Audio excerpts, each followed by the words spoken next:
Hello there, friends, Kenobis, Grievuses. My name is Jessica Janiuk, and I am a senior software engineer at Google on the Angular Framework team. You may know me from such films and publications as Cooking with Swords, How to Keep All Your Limbs, coming soon to a fake bookstore near you. Imposter Syndrome, a heckin' thick case study, also coming to a fake scholarly bookstore near you. And puns and other ways to make your audience love-hate you. This is your one and only pun warning. There will be puns. This is not a test. And of course, I work at Google, but my words are my own. I don't speak for Google at all. Today we're going to be talking about a RESTful API for your well-being. You know, we all want to get it in our careers. Most of us want to be successful and accomplish things. But where does that put you? We don't have to do this at the expense of our mental health, well-being, or work-life balance. Did you know that 33% of people don't feel comfortable taking time off? 33%, that's according to a 2015 Deloitte survey on workplace employee health and well-being. Additionally, 77% of people have reported that they are experiencing burnout or have experienced burnout in their jobs. 77%. That's huge. 76% have reported that workplace stress is impacting their mental health. And 42% report high or very high stress levels in their current job. This is according to flexjobs.com. Feel free to check that out. You know, I just want to let you know that taking a break doesn't delete your entire career. It will still be there post-recovery. So let's look at your options. Number one is taking some PTO. If you've never heard of PTO before, it's also known as paid time off, and it's when you get to take a break from work and your company still pays you for it. It's a fairly common policy across the globe. And as I said, 33% of people don't feel comfortable taking time off. Additionally, 55% of Americans don't actually use all of their PTO. Over the course of the last several decades, we've actually seen declining usage of PTO. And this trend is a little disturbing. I would love it if this did not continue in this direction. Some reasons out there for not using PTO are money. People simply can't afford to take a vacation. Additionally, it might be workload. Coming back to a giant mountain of work that's piled up while they're gone is a concern that many workers have, that actually when they come back from their vacation, their stress load will actually be significantly higher because they've got all this work to catch up on. They're also worried about career impact, so the potential negative impact of taking PTO on their career, where they feel like if they take PTO, it will be looked at negatively and that they will actually miss out on a promotion or something similar. And then there's also this toxic culture of expecting people to work while on vacation. Some people are expected to be present on Slack or respond to emails while they're getting paid to not work. That seems pretty unreasonable to me. This is just a couple of call-outs. Feel free to check the link here. There's a bunch more. One that popped up is that there is mixed messaging coming from management and other parts of the company on whether it's okay to take PTO, where people will hear from management that they should or shouldn't take PTO, and then they'll hear something else from other people on their team or their direct manager, and that lack of clarity makes people very uncertain of whether it's okay. Maybe you're thinking, well, I only earn a limited amount of PTO per year. If I had one of them fancy unlimited PTO policies, I would take more. This is mainly relevant in the United States. I don't think unlimited PTO policies are trending outside of that, but be careful what you wish for, because studies have shown that it's a bit of a trap. On average, people with unlimited PTO policies take about 13 days per year. This is down by 2 days on average from people who have the traditional accrued amount of PTO per year. And this has a number of potential different sources, but one of them being, what does unlimited really mean? I can speak to this in my own job history, actually. I worked at a company with unlimited PTO, and I actually read the policy, and specifically it stated that after 3 weeks, you're subject to manager approval. So really, you're given 3 weeks of PTO, and then after that, you may or may not get to take any more. So, like I said, it's a bit of a trap, a little bit of a uncertainty on what that actually means and whether people take it. On top of that, I think people just feel a bit more guilty when they don't really know what unlimited means. So if I take more, is that okay? Things to think about with unlimited PTO policies. So you may be asking yourself, okay, what can you do? Well, number one is you can actually talk about your PTO usage. If you're in leadership or if you're in management, make sure it's clear what the policies are. Encourage folks on your teams to use their PTO. And if you're just on the team and you're not in leadership, talk to your coworkers about what you're planning on doing, when you're planning on taking PTO. Make it clear that it's a healthy and normal thing to do. You can also lead by example. Say you're a team lead or you are in leadership. Take PTO yourself. Make it clear to the people who work on your team that it's okay for them to take PTO too. This is a very simple act. And it actually is very positive for you as well, because you get the recuperation time of PTO.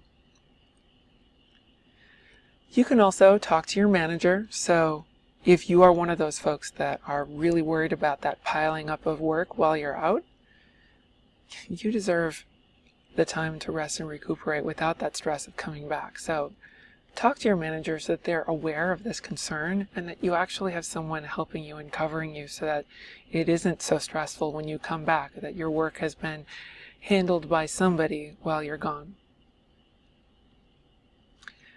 On top of that, support your team. So if you are one of those managers, make sure your team members have backup. Single points of failure are bad. Make sure you know someone on your team who needs that help has the backup that they need. That way they can actually recuperate and not worry about what they have when they come back. The positive impact of time away from work only occurs if employees actually use their PTO. This comes from Mental Health America. You know, we're not superheroes. Like, even Ninja Turtles need to take a break. Check out Leonardo here. He's kicking back and enjoying some pizza. You deserve some pizza too. You deserve some time to relax. Enjoy it. You should use your PTO and take time off to recharge. This is what I say. This is what I'm telling you right now. Meanwhile, I'm currently visiting Dublin, Ireland and working remotely instead of taking PTO. I mean, semi-true. I'm actually going to be taking some PTO, so don't worry about me. But just keep in mind, you should definitely take PTO when you're traveling. Okay, so we've talked about PTO. Let's talk about work-life balance. Specifically, I want to talk about work-life balance in the framing of burnout. So what is burnout? It's a special type of workplace stress that is a state of physical or emotional exhaustion that also involves this reduced sense of accomplishment, ability to do your job, and this loss of personal identity that comes along with it. This is a definition that comes from Mayo Clinic. 77% of people have experienced burnout and have reported that they have experienced burnout at their current jobs.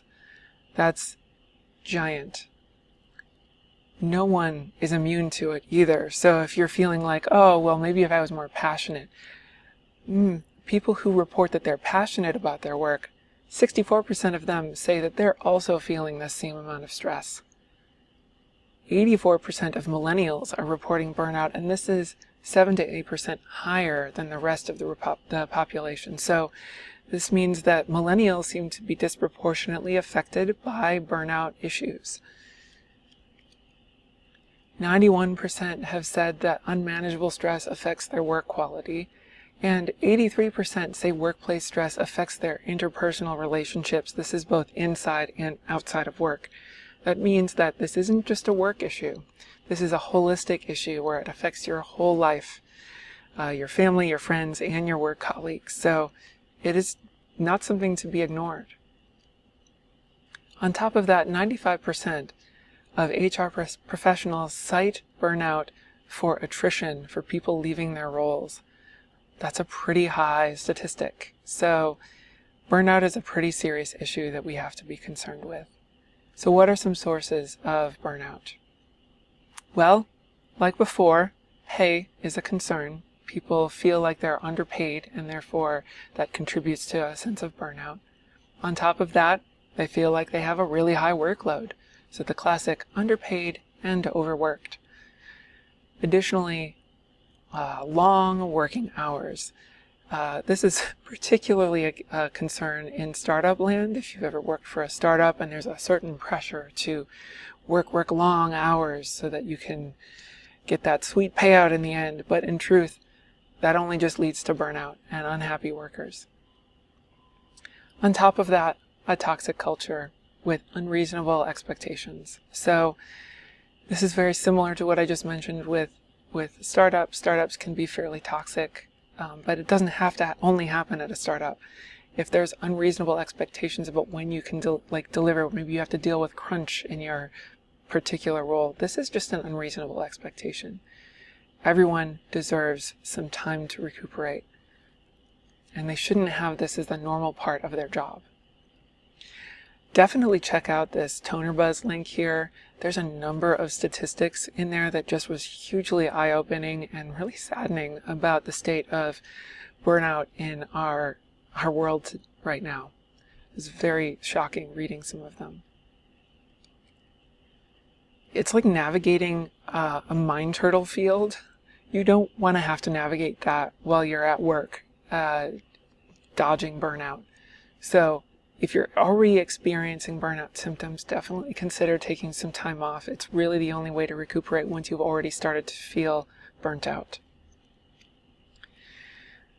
Now, on the prevention side, so prevention is the best method for making sure that burnout doesn't land in your lap, because it can sneak up on you. So how can you prevent burnout? Well, you can start by creating boundaries. Separate your work life and home life. If you happen to actually go into a physical office, that's kind of built in. You get the separation just by going to that office. If you work from home or remotely, it can be a bit more of a challenge. In my case, when I work remotely, I actually have a physical office that I actually have to leave and go down steps and turn out lights when I actually am done with work. And it helps me separate my work and my home.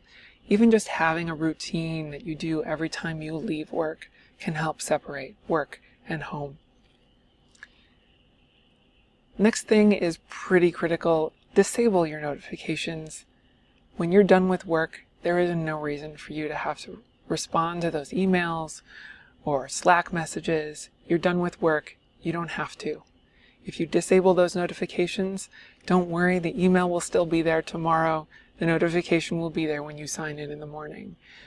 Disabling those notifications allows you to take a healthy break in the evening and enjoy your time with your family and doing whatever it is you recuperate after work.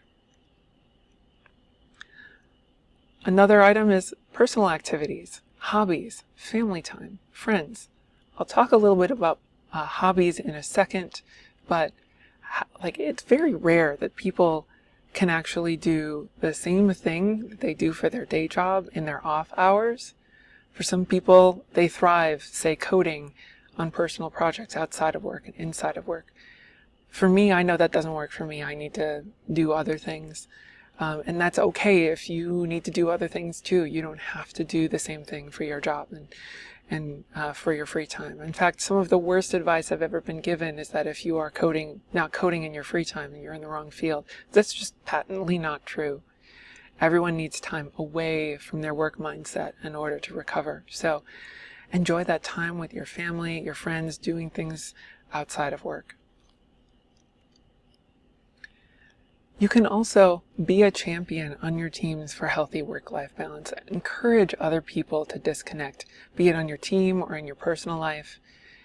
If you see people like putting up pull requests on the nights and weekends, like late in the evening, maybe sit down and talk with them and say, you don't have to actually do that. You can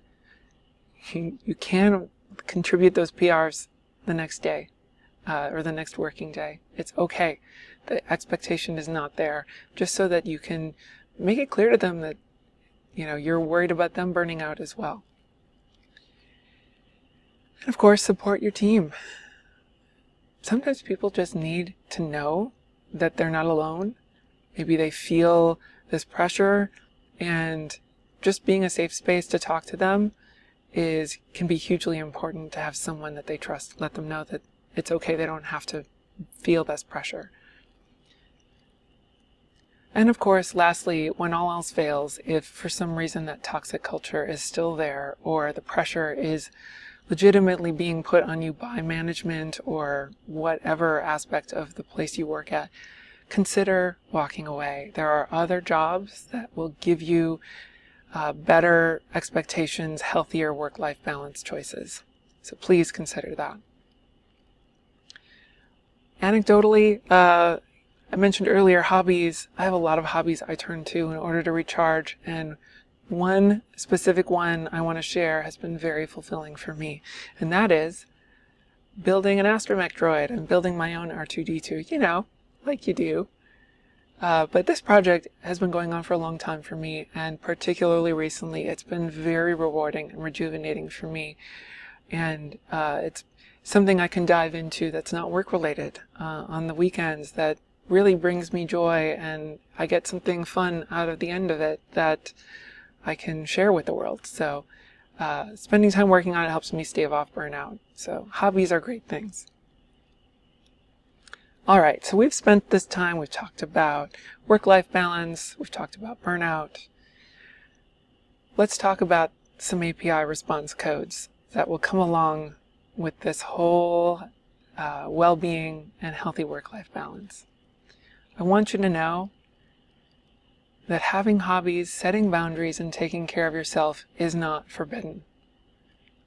You are not unauthorized to take care of yourself. In fact, have some tea or some coffee. Remember that it's only a temporary redirect, because if you don't take care of yourself, it might end up being a permanent redirect, and that would be bad. It's simply not acceptable to overwork yourself. Your hours should not be your working hours should be not extended, because that's just a payload that's too large and a method that's simply not allowed. Asking for time off is not a bad request, nor should it be a misdirected request or an unprocessable entity, nor should it lead to conflict.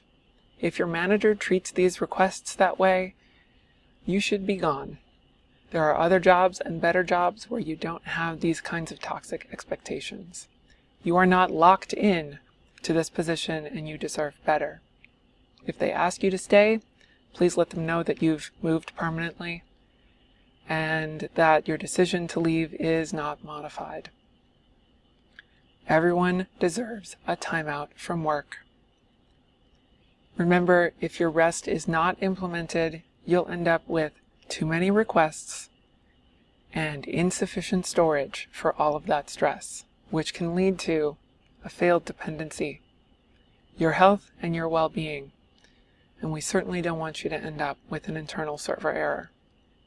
So please consider this advice accepted, because we don't want you to be not found.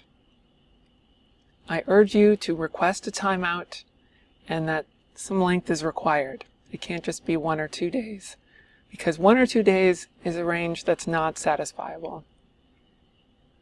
It's okay to take a break. Please take a rest. So before I go, I just wanted to say a few important things. We've gone through a lengthy period of difficult times, and I just want you to know personally that you are capable, you are valid, you are important, and you are loved. Please take care of yourself. Please know that people care about you. Yeah, you. If you're struggling, here are some resources. Please take a screenshot. Please use what you need. I want you to know you are not alone. Now go out there and enjoy your time off, you beautiful people. My name is Jessica Janiuk. I'm a senior software engineer at Google on the Angular Framework team. You can find me on these 2 socials. Thank you very much, and live long and prosper.